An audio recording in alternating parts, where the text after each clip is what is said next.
Hi, how's it going? I recently reviewed the Framework 12 2-in-1 laptop, but I want to talk more about the main problem with the Framework 12, some reasons why I think that problem exists, and whether or not you should still consider buying one. And right here is the problem. Well, it's a representative example of the problem.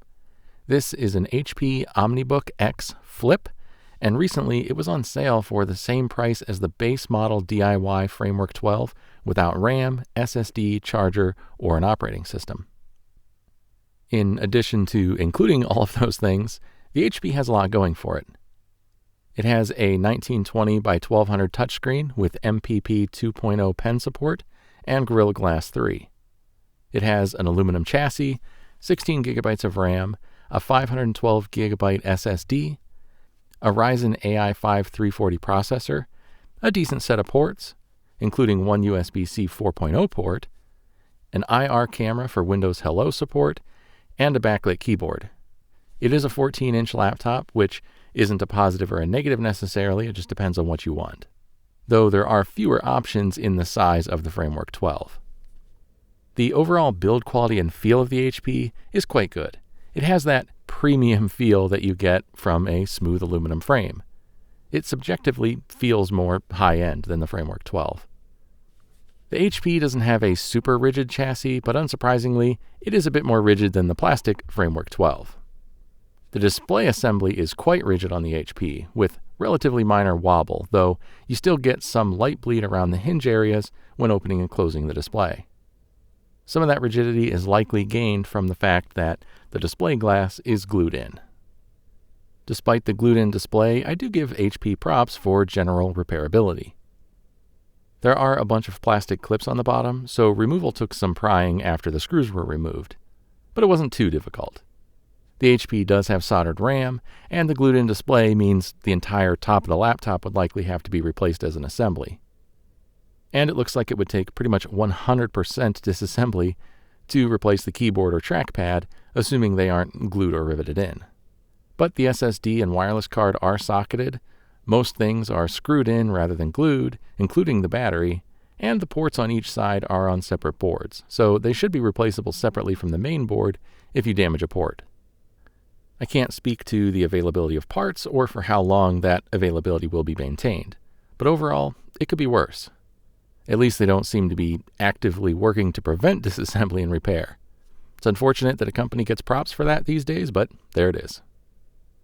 Obviously, Framework still dominates in terms of repairability. No surprise there. But considering the HP's superior CPU, the Gorilla Glass on the screen, the USB 4 port, the IR webcam, and the backlit keyboard, it's not looking too great for the Framework 12. The HP also has better speakers. They are on the front facing down, so the tone tends to change quite a bit depending on what surface it's on, how you're holding it, and where you're resting your hands. The side speakers of the Framework are much less affected by different situations like that, but the HP still has better speakers overall, though the top of it also kind of seems to vibrate and resonate when it's turned up loud, which I didn't notice on the Framework.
But there are some small wins for the framework beyond repairability.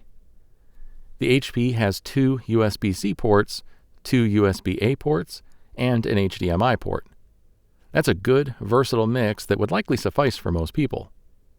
However, the 2 USB-C ports are on the same side, so you're stuck connecting the charger on the left. I appreciate being able to connect the charger to either side of the framework, depending on the situation. The ports on the HP are also pretty tightly clustered. It's not a huge deal, but it is possible for stuff plugged into one port to block others. There are ways around this. It's not a huge deal, but the swappable ports on the framework are a cool feature in general, and I think that feature is a win for the framework. When drawing in tablet mode, I find the Framework 12 to have better palm rejection, and the pressure sensitivity is noticeably more smooth. When increasing pressure, the HP seems okay, but when lifting up and reducing pressure, it seems to continue registering high pressure until the pen basically lifts completely away, and then it abruptly cuts. Also, the little wave of LCD distortion around the pen when drawing, with higher pressure, is slightly less noticeable on the Framework 12, though that might be partly due to the screen protector I have on it. Still, overall, I prefer the drawing experience on the Framework 12. Speaking of the displays, one of my criticisms of the Framework 12 was that the display color accuracy wasn't great, and there's some talk about that on the forum as well. But despite the criticism, the Framework 12 actually tests a tiny bit better than the HP. Both beat their specs, but the Framework 12 tested at 68% sRGB coverage versus 66% on the HP, and the Framework 12 display is more color accurate out of the box. The Framework 12 display also gets brighter. The differences aren't huge, but if nothing else, the HP display certainly isn't better. The trackpad on the Framework 12 feels a bit nicer. It's smoother with a slightly lighter physical click. The trackpad on the HP is obviously slightly larger because it's a larger machine, but still, overall, I do prefer the Framework 12 touchpad. Not a huge difference, but there it is. The keyboards are about the same size and have a similar layout. I don't love the location of the power button on the HP because it's kind of right where muscle memory tells me to go for delete. But the keys themselves have a slightly nicer texture than the keys on the Framework 12. The key travel is shorter on the HP though, and the keys with no space between them isn't my favorite style. So typing on the Framework 12 does feel a bit nicer to me overall, but I can type just fine on both.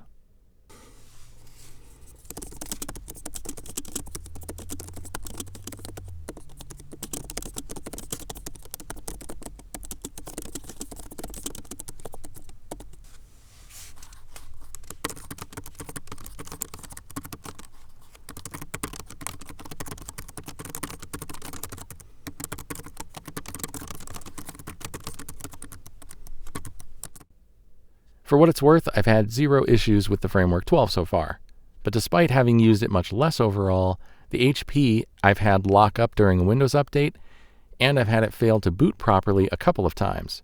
One time it simply wouldn't turn on. After holding the power button to attempt a reset, I got a CMOS error message. It said there was an error and all the settings would revert and the system would have to recover. After that, it did restart and finally boot, but it took a few minutes. And then the next time I booted it, it actually had to redo memory training, so startup took a couple minutes again. Not a huge deal, but it has been glitchy a little bit overall. Putting aside the fact that the RAM is soldered, the HP does have dual-channel RAM, and it has a much faster processor, a backlit keyboard, a metal chassis, and an infrared camera. And it's less expensive, at least when it's on sale. So where does that leave us? The Framework 12 isn't a terrible value, but the fact is, based purely on specs and features and performance per dollar, it would be difficult to recommend the Framework computer over some of the competition. But there is more to it than that. There are other reasons to want a Framework computer, and other reasons why I think the price-to-performance disparity exists in the first place. And there is some overlap between those two things. First, there is the obvious push from Framework to make machines that are more repairable, more upgradable, and just less disposable. Framework has their share of issues, but they do a better job with repairability than just about every other laptop maker, if not all of them. That's a mission I support, and it's a big reason why I like Framework laptops. But that's not all. There's another thing to consider that not only draws me to Framework computers, but it seems likely to be a driving factor for the increased cost of Framework hardware. Let's talk about the HP for a moment.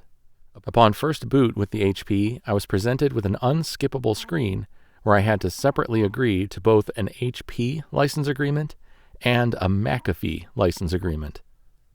These were integrated into the initial setup process, and I had to agree to both before I could use the computer. After that, I was greeted with another screen full of HP declarations about all of the data mining, tracking, AI training, advertising, etc. that HP would be doing. It all defaulted to enabled, and I had to manually opt out of all of it. And this opting out clearly wasn't permanent, but more on that in a moment. Once booted up, the computer is full of bloatware. McAfee antivirus is here, but there's also a Dropbox ad app that gives random pop-ups wanting you to purchase something. There's an Adobe Offers ad that does the same thing. There's a DTS Audio plugin ad, and a slew of HP apps and utilities. All of that stuff requires accepting additional license agreements and agreeing to additional data collection and marketing, and most of it requires accounts, purchases, or even subscriptions.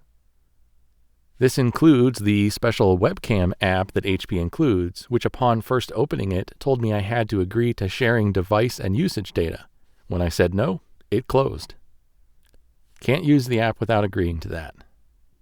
Many of the apps I talked about, if not most of them, run at startup. Some of them auto-update and request a restart out of nowhere, and some of them create random pop-ups asking me to sign up, subscribe, purchase things, etc.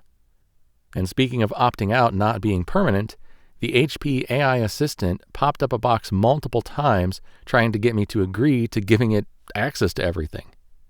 I have to deny it permission every time. For some perspective, the HP had 75 gigabytes of drive space used out of the box, so I hadn't put anything on it yet. I just checked the Framework 12, and even after downloading things and installing over 30 gigabytes of games and apps, it has 81 gigabytes of drive space used. So I estimate that there are around 25 gigabytes of bloatware on the HP. I understand I could remove a lot of that stuff, and it's possible that some of the utilities even offer useful features. But at the very least, I think a lot of that stuff should be optional. And regardless of what I could remove, accepting the HP and McAfee license agreements was not optional. With the HP, it feels like they don't really consider me to own the computer. HP owns it, and they are only letting me use it based on what data collection and user agreements I accept.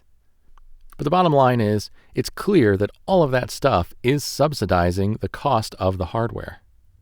And that's true of most manufacturers. I've even built a custom desktop where the motherboard installed what was essentially bloatware onto my machine automatically the first time I booted into Windows. Even Apple fills their computers with ads.